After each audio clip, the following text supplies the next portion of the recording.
ആകാശവാണി. നമസ്കാരം. പ്രാദേശിക വാർത്തകൾ വായിക്കുന്നത് വിജേഷ്.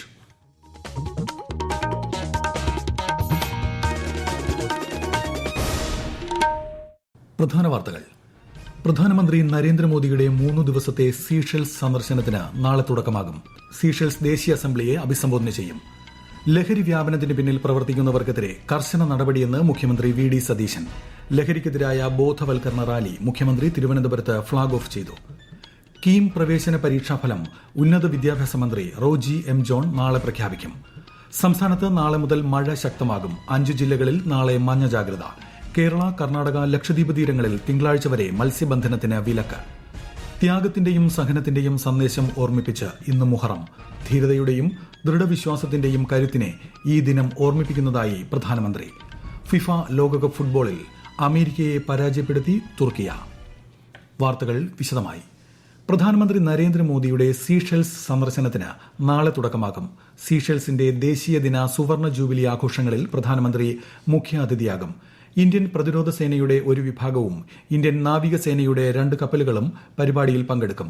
ഈ മാസം 29 വരെ നീളുന്ന സന്ദർശനത്തിൽ സീഷെൽസ് പ്രസിഡന്റ് ഡോക്ടർ പാട്രിക് ഹെർമിനിയുമായി ശ്രീ മോദി ചർച്ച നടത്തും.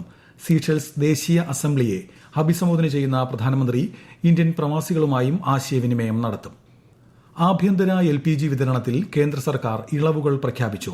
പശ്ചിമേഷ്യൻ പ്രതിസന്ധിയെ തുടർന്ന് ഏർപ്പെടുത്തിയ നിയന്ത്രണങ്ങളാണ് പെട്രോളിയം മന്ത്രാലയം പിൻവലിച്ചത്. ഗാർഹികേതര LPG വിതരണം പശ്ചിമേഷ്യൻ പ്രതിസന്ധിക്ക് മുൻപുള്ള അവസ്ഥയിലേക്ക് പൂർണ്ണമായി പുനഃസ്ഥാപിച്ചു. ബൾക്ക് LPG വിതരണം മുൻപുണ്ടായിരുന്ന ഉപയോഗത്തിന്റെ 50% തോതിലാണ് അനുവദിക്കുക. LPG നിർമ്മാണത്തിനായി C3, C4 സ്ട്രീമുകൾ പൂർണ്ണമായി വകമാറ്റി ഉപയോഗിക്കണം എന്ന ഉത്തരവ് പിൻവലിച്ചു. പ്രതിദിന LPG ഉൽപാദനം 40 TMTയിൽ കുറയില്ലെന്ന് ഉറപ്പാക്കിക്കൊണ്ടായിരിക്കും നടപടി. ലഹരി വ്യാപനത്തിന് പിന്നിൽ പ്രവർത്തിക്കുന്നവർക്കെതിരെ കർശന നടപടിയുണ്ടാകുമെന്ന് മുഖ്യമന്ത്രി വി ഡി സതീശൻ. അന്താരാഷ്ട്ര മയക്കുമരുന്ന് വിരുദ്ധ ദിനത്തോടനുബന്ധിച്ച് എക്സൈസ് വകുപ്പിന്റെ ആഭിമുഖ്യത്തിൽ തിരുവനന്തപുരത്ത് സംഘടിപ്പിച്ച റാലി ഫ്ളാഗ് ഓഫ് ചെയ്യുകയായിരുന്നു അദ്ദേഹം. ലഹരിക്ക് എതിരെ ഒന്നിച്ചു പോരാടണമെന്നും അദ്ദേഹം പറഞ്ഞു. കേരളത്തെ, നമ്മുടെ നാടിനെ, നമ്മുടെ കുഞ്ഞുങ്ങളെ, നമ്മുടെ വളർന്നു വരുന്ന നമ്മുടെ ചെറുപ്പക്കാരെ ഈ മയക്കുമരുന്നിനും അവരുടെ ലോബിക്കും വിട്ടുകൊടുക്കാൻ തയ്യാറല്ല എന്നുള്ള പ്രഖ്യാപനവുമായിട്ടാണ് എക്സൈസ് വകുപ്പ് മുന്നോട്ട് പോകുന്നത്. ആരാണ് ഇവിടെ വിപണനം ചെയ്യുന്നത്? ഇത്ര വലിയ നെറ്റ്വർക്ക് ഉണ്ടാക്കിയിരിക്കുന്നത് ആരാണ്? ഇത്രയും വലിയ മാഫിയ ആരാണ്? ആ മാഫിയയെ അതിനെ മുഴുവൻ ഇല്ലാതാക്കാൻ വേണ്ടിയിട്ടുള്ള കഠിനമായ പരിശ്രമങ്ങളുമായി ഇത് അവസാനിപ്പിക്കാനുള്ള ദൃഢനിശ്ചയത്തോടു കൂടിയാണ് സർക്കാർ മുന്നോട്ട് പോകുന്നത്. ലഹരിയിൽ നിന്ന് സമൂഹത്തെ മോചിപ്പിക്കുമെന്നും മയക്കുമരുന്നിനെതിരായ സമഗ്ര പരിപാടി സംസ്ഥാന സർക്കാർ നടപ്പിലാക്കുമെന്നും പരിപാടിയിൽ പങ്കെടുത്തുകൊണ്ട് മന്ത്രി എം ലിജു വ്യക്തമാക്കി. മദ്യനയം കൂടിയാലോചനയില്ലാതെ നടപ്പാക്കില്ലെന്ന് റവന്യൂ മന്ത്രി AP അനിൽകുമാർ. പാർട്ടിയിലും മുന്നണിയിലും ചർച്ച ചെയ്തേ നയപരമായ കാര്യത്തിൽ തീരുമാനം എടുക്കൂവെന്നും അദ്ദേഹം മാധ്യമങ്ങളോട് പറഞ്ഞു. തെറ്റാണെന്ന് ബോധ്യമായാൽ തിരുത്തുമെന്നും ഇക്കാര്യം മുഖ്യമന്ത്രി തന്നെ വ്യക്തമാക്കിയതാണെന്നും അദ്ദേഹം പറഞ്ഞു. അന്താരാഷ്ട്ര ലഹരി വിരുദ്ധ ദിനത്തോടനുബന്ധിച്ച് എക്സൈസ് വകുപ്പ് സംഘടിപ്പിച്ച ഫണ്ട് റണ്ണിന്റെ ഉദ്ഘാടനം മന്ത്രി കോഴിക്കോട്ട് നിർവഹിച്ചു. 16ാം കേരള നിയമസഭയുടെ 1ാം സമ്മേളനം തിങ്കളാഴ്ച പുനരാരംഭിക്കും. 2026-27 സാമ്പത്തിക വർഷത്തെ പുതുക്കിയ ബജറ്റിലെ ധനാഭ്യർത്ഥനകളെക്കുറിച്ചുള്ള ചർച്ചയും വോട്ടെടുപ്പും 2 ദിവസമായി നടക്കും. ബുധനാഴ്ച പരിഷ്കരിച്ച ബജറ്റുമായി ബന്ധപ്പെട്ട ധനവിനിയോഗ ബിൽ സഭ പരിഗണിക്കും. സംസ്ഥാനത്തെ പൊതുഗതാഗത സംവിധാനങ്ങൾ ശക്തിപ്പെടുത്തുന്നതുമായി ബന്ധപ്പെട്ട് ഗതാഗത മന്ത്രി CP ജോൺ കേന്ദ്രമന്ത്രി നിതിൻ ഗഡ്കരിയുമായി കൂടിക്കാഴ്ച നടത്തി. വാഹൻ സാരഥി പോർട്ടലുകളിലെ അപാകതകൾ, KSRTC ബസ്സുകളുടെ നവീകരണം, ചെല്ലാൻ ഏകോപനം തുടങ്ങിയ വിഷയങ്ങൾ ചർച്ചയായി. വാഹൻ സാരഥി സേവനങ്ങളിൽ നിരന്തരമുണ്ടാകുന്ന തടസ്സങ്ങൾ ഒരാഴ്ചയ്ക്കകം പരിഹരിക്കാൻ ദേശീയ ഇൻഫർമാറ്റിക്സ് സെന്ററിന് കേന്ദ്രമന്ത്രി കർശന നിർദ്ദേശം നൽകി. കീം പ്രവേശന പരീക്ഷയുടെ ഫലം നാളെ പ്രഖ്യാപിക്കും. ഉച്ചയ്ക്ക് 1 മണിക്ക് ഉന്നത വിദ്യാഭ്യാസ മന്ത്രി റോജി എം ജോൺ ഫലം പ്രഖ്യാപിക്കും. നേരത്തെ ഈ മാസം 22-ന് ഫലം പ്രഖ്യാപിക്കാൻ തീരുമാനിച്ചിരുന്നെങ്കിലും CBSE പുനർമൂല്യനിർണ്ണയത്തെ തുടർന്ന് മാർക്ക് ചേർക്കാൻ കൂടുതൽ സമയം തേടി വിദ്യാർത്ഥികളും രക്ഷിതാക്കളും ഉന്നത വിദ്യാഭ്യാസ മന്ത്രിയെ സമീപിച്ചതിന് പിന്നാലെയാണ് പ്രഖ്യാപനം മാറ്റിയത്. സെൻസസ് 2027ന്റെ ഭാഗമായി പൊതുജനങ്ങൾക്ക് സ്വന്തമായി വിവരങ്ങൾ രേഖപ്പെടുത്താനുള്ള സെൽഫ് എന്യൂമറേഷൻ സൌകര്യം 4 ദിവസത്തേക്ക് കൂടി ലഭ്യമാകും. se.census.gov.in എന്ന പോർട്ടലിലാണ് വിവരങ്ങൾ സമർപ്പിക്കേണ്ടത്. ഈ വാർത്തകൾ ആകാശവാണിയിൽ നിന്ന്.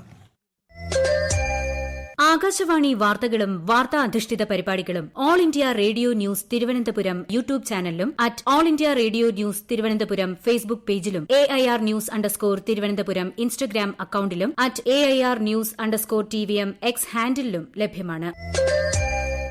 പ്രധാനമന്ത്രി നരേന്ദ്രമോദി ആകാശവാണിയിലൂടെ ജനങ്ങളുമായി ആശയങ്ങൾ പങ്കുവയ്ക്കുന്ന പ്രതിമാസ റേഡിയോ പ്രഭാഷണ പരിപാടി മൻ കി ബാത്ത് ഞായറാഴ്ച രാവിലെ 11 മണിക്ക്. പരിപാടിയുടെ 135-ാം പതിപ്പാണിത്. മൻ കി ബാത്തിലേക്കുള്ള ആശയങ്ങളും അഭിപ്രായങ്ങളും ഇന്നുവരെ MyGov, നമോ ആപ്പ് അല്ലെങ്കിൽ 1800-117800 എന്ന ടോൾ ഫ്രീ നമ്പറിലൂടെയോ അറിയിക്കാം. സംസ്ഥാനത്ത് നാളെ മുതൽ മഴ ശക്തമാകുമെന്ന് കേന്ദ്ര കാലാവസ്ഥാ വകുപ്പ്. മലപ്പുറം, കോഴിക്കോട്, വയനാട്, കണ്ണൂർ, കാസർഗോഡ് ജില്ലകളിൽ നാളെ മഞ്ഞ ജാഗ്രത പ്രഖ്യാപിച്ചു. ശക്തമായ കാറ്റിനും മോശം കാലാവസ്ഥയ്ക്കും സാധ്യതയുള്ളതിനാൽ കേരള, കർണാടക, ലക്ഷദ്വീപ് തീരങ്ങളിൽ തിങ്കളാഴ്ച വരെ മത്സ്യബന്ധനത്തിന് വിലക്കേർപ്പെടുത്തി. സംസ്ഥാനത്തെ പ്രധാന വൈദ്യുത സ്രോതസ്സായ ഇടുക്കി ജലവൈദ്യുത പദ്ധതിയുടെ ജലസംഭരണം ആശങ്കമാം വിധം താഴ്ന്ന നിലയിൽ. നിലവിൽ അണക്കെട്ടിന്റെ ആകെ സംഭരണശേഷിയുടെ 24% വെള്ളം മാത്രമാണ് അവശേഷിക്കുന്നത്. വൃഷ്ടിപ്രദേശങ്ങളിൽ മഴ കുറഞ്ഞതും അണക്കെട്ടിലേക്കുള്ള നീരൊഴുക്ക് കുറഞ്ഞതുമാണ് ജലനിരപ്പ് താഴാൻ കാരണം. ആകാശവാണി ഇടുക്കി ജില്ലാ പ്രതിനിധി രതീഷ് കൃഷ്ണ തയ്യാറാക്കിയ റിപ്പോർട്ട്. ഇടുക്കി അണക്കെട്ടിലെ നിലവിലെ ജലനിരപ്പ് 2321 അടിയായി കുറഞ്ഞിരിക്കുകയാണ്. ഈ വെള്ളം ഉപയോഗിച്ച് ഇനി 513.513 ദശലക്ഷം യൂണിറ്റ് വൈദ്യുതി മാത്രമേ ഉൽപ്പാദിപ്പിക്കാനാകൂ. മൂലമറ്റം ഭൂഗർഭ വൈദ്യുത നിലയത്തിൽ കഴിഞ്ഞ 24 മണിക്കൂറിനിടെ 3.363 ദശലക്ഷം യൂണിറ്റ് വൈദ്യുതിയാണ് ഉൽപ്പാദിപ്പിച്ചത്. വൃഷ്ടിപ്രദേശത്ത് കഴിഞ്ഞ ദിവസങ്ങളിൽ ശരാശരി 13.2 മില്ലിമീറ്റർ മഴ മാത്രമാണ് രേഖപ്പെടുത്തിയത്. കാലവർഷം തുടങ്ങിയിട്ടും ജലനിരപ്പ് ഉയരാത്തത് സംസ്ഥാനത്ത് വൈദ്യുതി മേഖലയെ വലിയ പ്രതിസന്ധിയിലാക്കുന്നു. ഇന്ന് മുഹറം. പ്രവാചകൻ മുഹമ്മദ് നബിയുടെ പൌത്രൻ ഹസ്രത്ത് ഇമാം ഹുസൈന്റെയും അനുചരന്മാരുടെയും രക്തസാക്ഷിത്വത്തിന്റെ ഓർമ്മ പുതുക്കി രാജ്യം ഇന്ന് മുഹറം ആചരിക്കുന്നു. ദിനാചരണത്തിന്റെ ഭാഗമായി രാജ്യത്തിന്റെ വിവിധ ഭാഗങ്ങളിൽ താസിയ വിലാപ യാത്രകൾ നടക്കും. വിലാപ യാത്രകളോടും മറ്റ് ചടങ്ങുകളോടുമനുബന്ധിച്ച് രാജ്യത്തുടനീളം വിപുലമായ സുരക്ഷാ ക്രമീകരണങ്ങളാണ് ഒരുക്കിയിരിക്കുന്നത്. ധീരതയുടെയും ദൃഢവിശ്വാസത്തിന്റെയും കരുത്തിനെയാണ് ഈ ദിനം ഓർമ്മിപ്പിക്കുന്നതെന്ന് പ്രധാനമന്ത്രി നരേന്ദ്രമോദി സമൂഹമാധ്യമത്തിൽ കുറിച്ചു. പ്രസിദ്ധമായ ചമ്പക്കുളം മൂലം ജലോത്സവത്തിന്റെ ഒരുക്കങ്ങൾ പുരോഗമിക്കുന്നു. കൂടുതൽ വിവരങ്ങളുമായി ആകാശവാണി ആലപ്പുഴ ജില്ലാ പ്രതിനിധി R. രവികുമാർ.